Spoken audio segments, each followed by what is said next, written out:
Welcome to the Extra Mile podcast for bar exam takers. There are no traffic jams along the extra mile when you're studying for your bar exam. And now your hosts, Jackson Mumey and Megan Saya from Celebration Bar Review.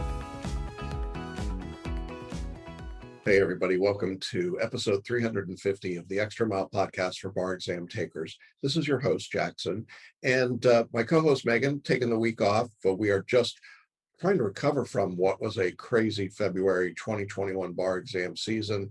Just wrapped up and it did not go entirely smoothly across the country, I have to say. Megan will join me next week. We'll talk about that in more detail, but what we can tell you today is that there were lots of problems, individual problems, not systemic, we don't think, but lots of individual problems with online access, getting passwords, getting responsiveness from the exam software companies when there were problems around the country. This just happened in jurisdiction after jurisdiction. Lots of difficulties, primarily with getting the right passwords to the right people. Apparently, there was some problem having to do with students being put on lists for accommodations that they weren't supposed to be on, and that caused a problem with passwords. And then inexplicably, the exam software companies didn't have enough software support on Tuesday morning to deal with all the people calling in who were struggling. The good news in all of this is that it seems as though the bar examiners generally were pretty forgiving about timeframes and allowed people to start late and still get their full time. We're just starting to get reports coming in around the country as people are coming out of those exams. And again, as I said, we'll have more of that information for you next week. But in any event, other than the one makeup test that's going to happen in Texas because of the storms that they had, and that test is scheduled for March 16th and 17th, but not a lot of other details about it yet. Outside of that, the February 2021 bar exams are now in the books. We'll start waiting for results to come out, which will begin typically in about a month or so. And again, we'll keep you up to date on all of that as we go along in these next few weeks and episodes. This is episode 350 of our podcast, which is a mind-blowing thought to me that we've done 350 of these. But want to thank you if you've been a loyal listener for a long time or watcher. If you're new to the podcast, welcome. We're glad to have you with us. We do these podcasts in both audio and video format.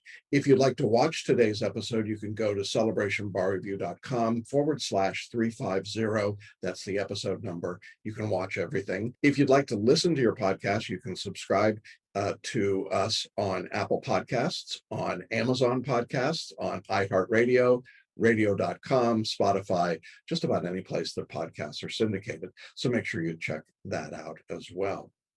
Now, our episode this week, we thought it would be really great to share with you another success story. And today's success story comes from a Georgia bar taker. Robin had taken the Georgia bar exam 4 times unsuccessfully. She'd also taken the bar exam in the District of Columbia without success. And then she came to us and worked with us and leading up into the 2020 exams, and she passed the exam. And not only did she pass the Georgia bar exam, she passed it by 17 points. A big jump, had a terrific score. And I think as you listen to my interview with Robin, you will be struck by her determination to just make things happen. And she's no drama. She just goes in, she did the work, she really put in the effort. And as she'll tell you in the interview, she had a pretty tough life growing up. And so this is a huge accomplishment for her. And we're very proud that we could be part of her story of success. And I think if you're feeling at all frustrated or discouraged or just feel like you're going to give up, you want to stick around for this interview. The other thing I would tell you is if you're feeling discouraged or you want to give up, we have a free training webinar coming up this Saturday at 5 p.m. Eastern. That's 2 o'clock Pacific time. The title of the webinar is Now is the Best Time to Take the Bar Exam, Why You Should Ignore the Crowds and the Fear. That's exactly what Robin did. She ignored the crowds and the fear. She just went ahead and she got in and passed. And that's the strategy that we're going to be explaining to you in detail in this free training webinar. You do need to register in advance. You can do that by going to the show notes. There's a button to register, or you can go to our webpage at celebrationbarreview.com/now and register for this webinar. Now, during this free training webinar on Saturday, we're going to update you on what's going on around the country with different bar exams, what they're doing or planning to do for July of 2021 and beyond. Also, take a look at the strategy that we think is going to be continuing to be successful as it has been in 2020 in this new different world of bar exams. And then for the last 10 minutes or so, I'll come on and do a live question and answer session for everybody that's on the webinar live. Answer any questions that you've got about the strategy, about the approach, about your particular situation, about individual jurisdictions. This 10, 15-minute Q&A has proven incredibly helpful to people. I really encourage you to join us. But of course, it's really most valuable if you join us live. So we really want you to do that. Even though there's a replay, we really love to see you there live Saturday, 5 p.m. Eastern, 2 o'clock Pacific. It's called Now is the Best Time to Take Your Bar Exam. As it turned out, 2020 was the best time for Robin to take her bar exam in Georgia. I think you're going to really enjoy this story. So let's go ahead and jump into our interview. Hey, everybody, welcome back to Hanging Out with Successful Bar Exam Takers. And we have a successful Georgia bar taker with us today. Hi, Robin. How are you? I'm good. How are you? Good. What does it feel like? Just a couple weeks after the results have come out, have you processed it yet in your own mind? I'm still processing it. It's taken me a while to process it because I failed 4 previous times for Georgia and I failed 1 previous time for DC. So when I got the results, I'm still in shock because I guess it's been a long time coming because I first started I took the exam for the first time in July of 2017. So it's been a real journey for you. I appreciate you being willingness to share that story with our audience because I know there are going to be a lot of people in similar situations and they're going to want to say, how did you do it, Robin? So why don't we go back to the first, when you started with the bar, and tell us a little bit about what your experience had been in those initial attempts at the exams. The initial attempts at doing the exam, I was overwhelmed a lot. I did Kaplan bar prep, and the first time I just got overwhelmed based on how they were teaching the materials. And so I did it twice with Kaplan, then I self-studied, and then I still wasn't successful in passing. I also did adaptive bar where they gave me a lot of questions online, but I would just be overwhelmed by the materials. Yeah, it's really a challenge, isn't it, to take all that material and figure it out. Did it get harder for you the more times you took the exam in terms of just your own mental approach going in? It got harder because I started to feel defeated because I felt like I was never going to pass. And every time I would read the statistics online, it would say once you take it a few times, every time you take it, your chances of passing just dramatically decrease. So I just used to get very nervous, especially after the second time. I just felt like I wouldn't be able to pass the bar. Yeah, and that's a pretty discouraging feeling. How did you find Celebration Bar Review? From my first internship that I had when I was in law school, at the end of my first year, my supervising attorney, Mario, told me, he was like, I took Celebration Bar Review and I passed and you should take it. But when he told me this, I was going into my second year of law school. So I just dismissed what he was saying because I was like, everybody else is taking Kaplan. So I need to just go ahead and pay my $3,000, take Kaplan and ignore him. But he kept telling me over and over, you take Celebration Bar Review. And I was just like, oh, whatever. Yeah. And so after you tried some of the other courses and things weren't working, you came to us. And the journey to passing for you, I think I'm looking back at your records. I think your score was 254 when you came to us. And what did you get on this most recent exam in Georgia?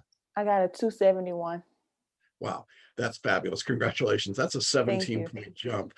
That must just make you feel incredible.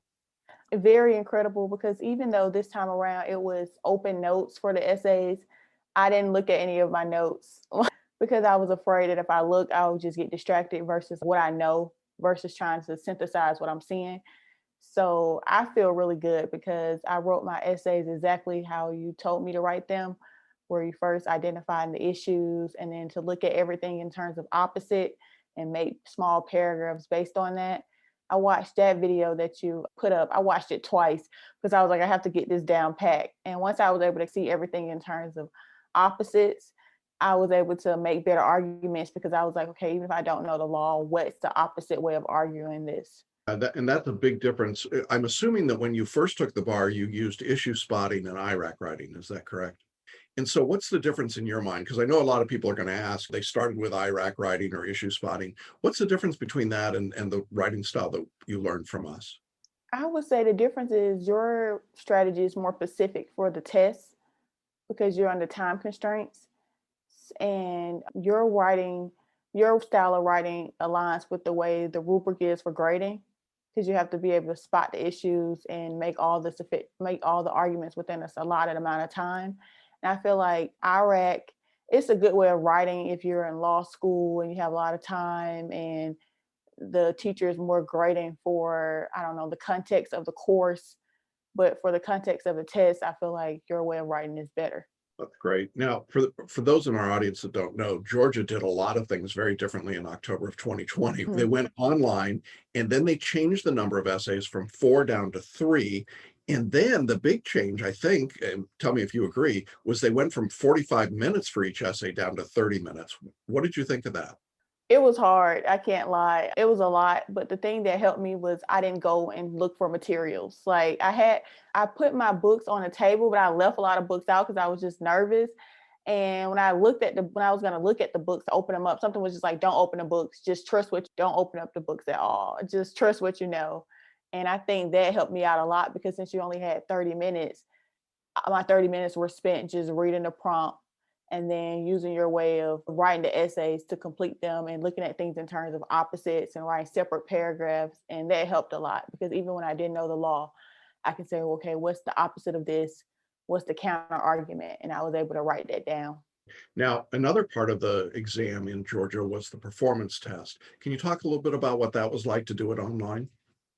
It was hard at first because the instructions regarding how to go about taking the performance test, they were modifying them as the time went on. So towards the end, the rules were, you basically had a string that had the performance questions on it. And then you also had a separate string that had the essay writing. But then you could also use stretch paper to outline. So what I did was I used the stretch paper to outline. So I outlined all of the pretty much the topic sentences, like how I was going to go about organizing my thoughts.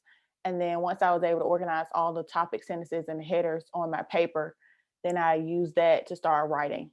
And that's a great way to do it. Obviously, this was the first time the bar exam had been given online. What was the process of being online and taking the test from your home, I assume? What was that like as compared to going in and being in person? Online was better because for me, it was more relaxing, because I was able to just take it on my dining room table and be comfortable.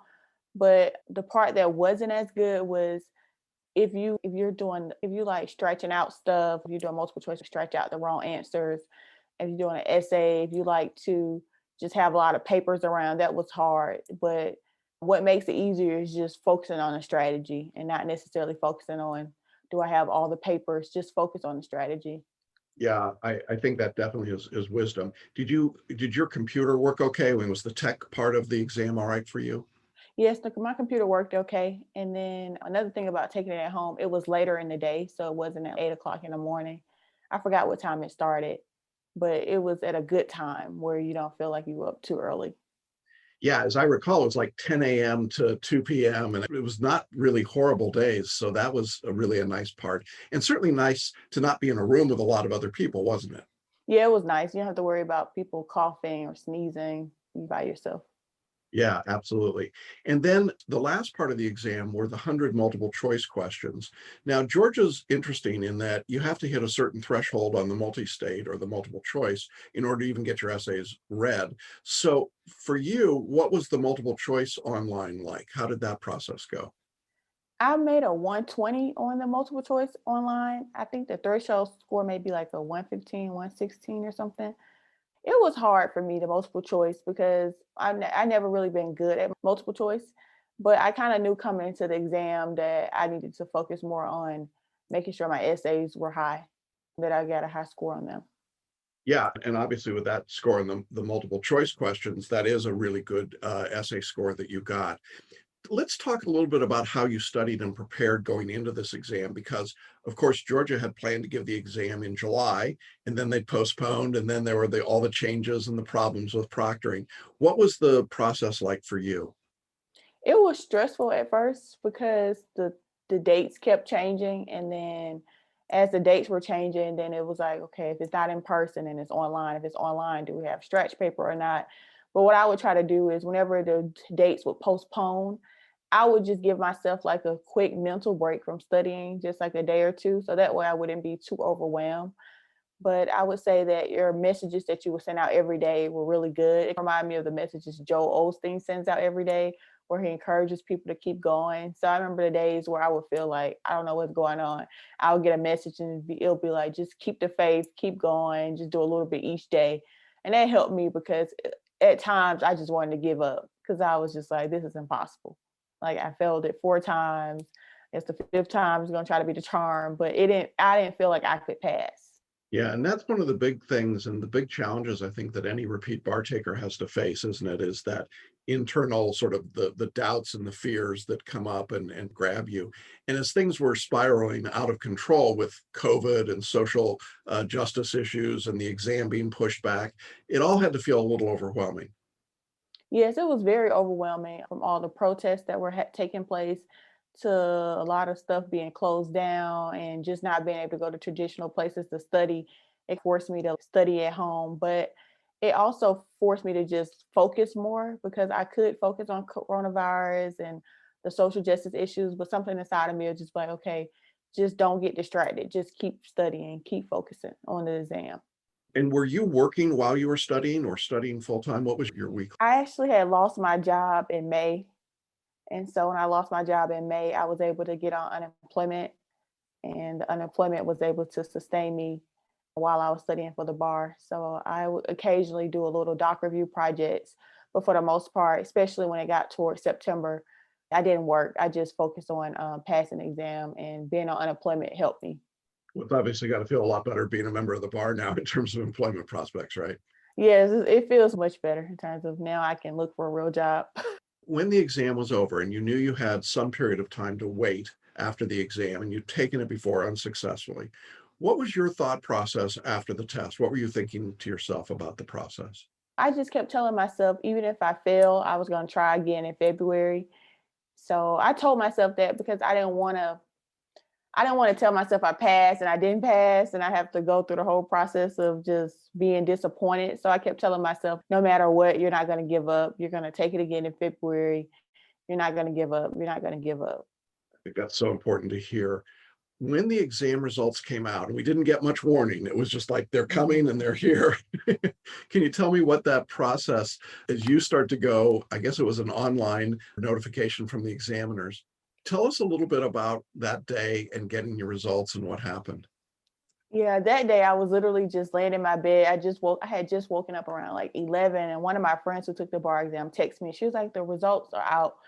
So I was just kind of, okay, let me just check this because I was so used to failing. So I'm just kind of, let me not get my hopes up. So I just checked it on my phone and it said I passed, and I almost fell out because I was just like, oh my God, this journey is finally over. It's been 3 long years of trying to pass this exam. So I immediately text the family group chat. I told everybody I passed. I was like, I only passed by 1 point, but I'm grateful. So I was overwhelmed. Yeah.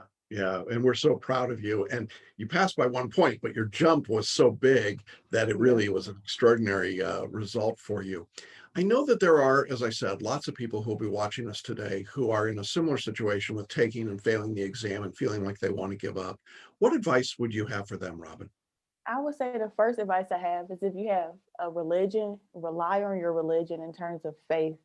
And then second, only surround yourself with positive people while you're studying. I know that's what I had to do. I got into therapy because I was having a hard time just focusing my mind. And one of the things my therapist told me was I had to learn to have boundaries with people, especially while I was studying. So that means that if you have to study a few times a day at a certain time, don't answer your phone while you're studying, or you can't process people deep problems while the time you're studying. So I had to set up a lot of boundaries. So it was faith and just having more boundaries with people, and That's just great. knowing that if you keep trying, you're going to eventually pass. Yeah, somebody asked me the other day, they said, I'm so afraid of failing again.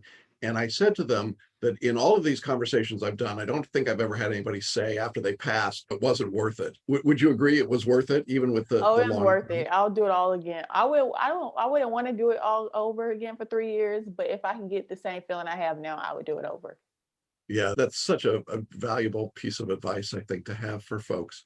Now, you were in our basic coaching program, and one of the questions I get from people sometimes is, do you have to have all the bells and whistles and everything else to be successful? You just did what we asked you to do. You followed the course and you studied and watched the lectures and did the writing, and that worked for you, right?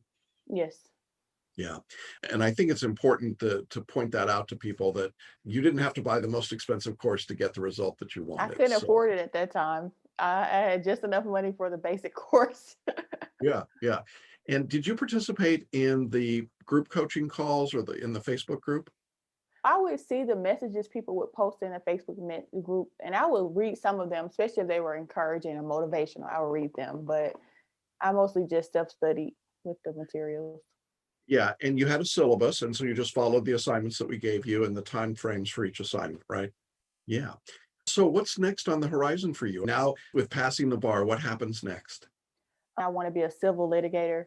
I want to help people, so I'm thinking about working at legal aid and helping people from that organization perspective. That's great. I look forward to your membership in the bar and all the things that you're going to do.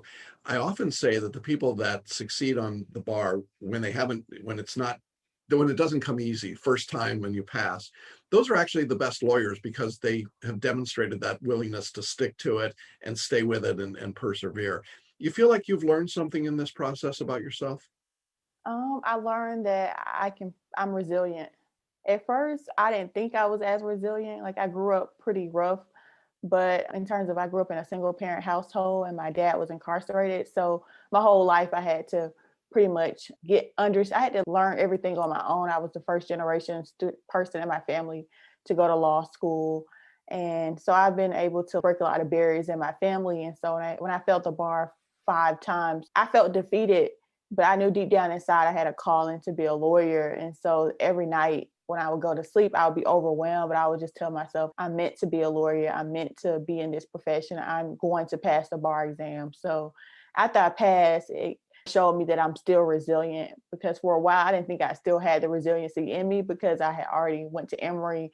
I was in law school at American. So I felt, okay, I don't have to be resilient anymore. I got it. I made it. But then once I failed so many times, I was like, oh, I guess I am still resilient because I didn't give up. Well, we're so proud of you and pleased. And I think resilient is a great way to describe you and everything that you've done. I really want to thank you for spending time with us today and sharing your story. I know it's going to encourage a lot of people. Any last thoughts that you want to share with our audience today? I just want to tell people to just believe in yourself. Don't allow other people who pass on the first time to make you feel like you're less than them. Just know that if you just keep studying and I think the thing I like about your course is that you teach the students how to take how to take the test, not necessarily you teach us what's on the test, but you teach us how it's tested. And I think that's the biggest difference. And sometimes when you take other commercial bar review courses, they're just teaching the content of the test, but they're not teaching you how to take the test. And sometimes that's what you need to learn. You need to learn how to take the test. And so I would encourage people to enroll into the course. And I'll also encourage people to maybe get into therapy so you can learn boundaries and just rebuild your self-esteem, because after failing so many times, it's natural for your self-esteem to be diminished. So I would just encourage people to just believe in themselves, get extra help, not just a course, but get therapy to help you regain your confidence. And then once you're able to regain your confidence and learn how to take the test, you'll definitely pass the exam. Great words of advice. And you definitely are a terrific example of all of those qualities and skills. And we're certainly delighted that we could be on the journey with you. Thanks again for being with us. Good luck to you. Thank you. Excited to see where you go and what happens with your legal career. And we'll look forward to great things from you. So thanks again, Robin. We appreciate it. And we're going to say goodbye for now. Take care, everybody. I hope that you found that encouraging and inspirational as well. And I do want to remind you before we sign off for this week that we do have our free training webinar coming this Saturday, 5 p.m. Eastern, 2 o'clock Pacific time. Now is the best time to take the bar exam, why you should ignore the crowds and the fear.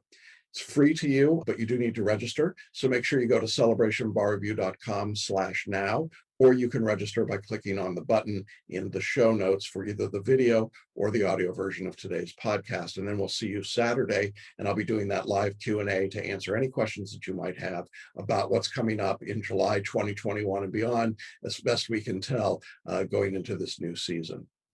All right, everybody, hope you had a great week. For those of you just beginning your studies for the July 2021 exam, buckle in. We've got a good long ride ahead of us and lots of information coming.